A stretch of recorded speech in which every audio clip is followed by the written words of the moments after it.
So you've spent time with refugees who'd made it to Australia, some by boat, and found protection. You visited where they'd come from, some of the most dangerous countries in the world. You learned about the dilemma that refugees and asylum seekers face: to put their safety and security in the hands of the international system, or to risk their lives on the perilous boat journey to Australia. You've had some robust conversations. Now, let's see where you're all at. I need to learn a lot more. That's what I've learned. There is more information than the media, and that's the main thing that I've learned, is that the media is all directed in a very negative and I think also very racist view. My commitment is to learn more so that I can make a difference.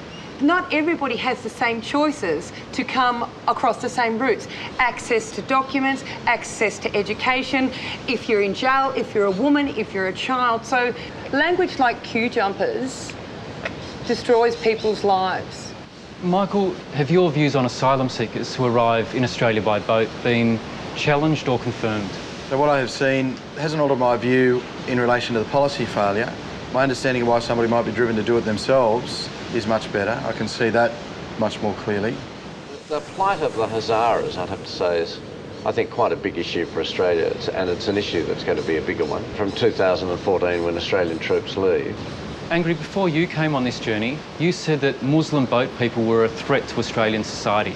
Having spent time with Hazara people, you had quite a shift. That they're not a threat to Australia is my perception. It was a real experience with real people.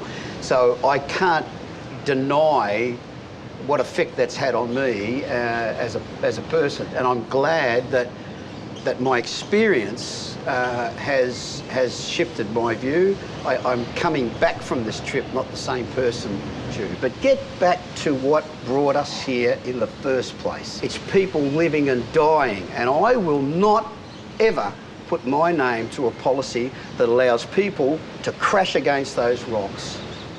I'm hoping that all of this extra information, that we are in some small way able to start a civil conversation in Australia that will encourage people not to drop strongly held views, but at least to crave more information on which to base them and to have respectful conversations with one another.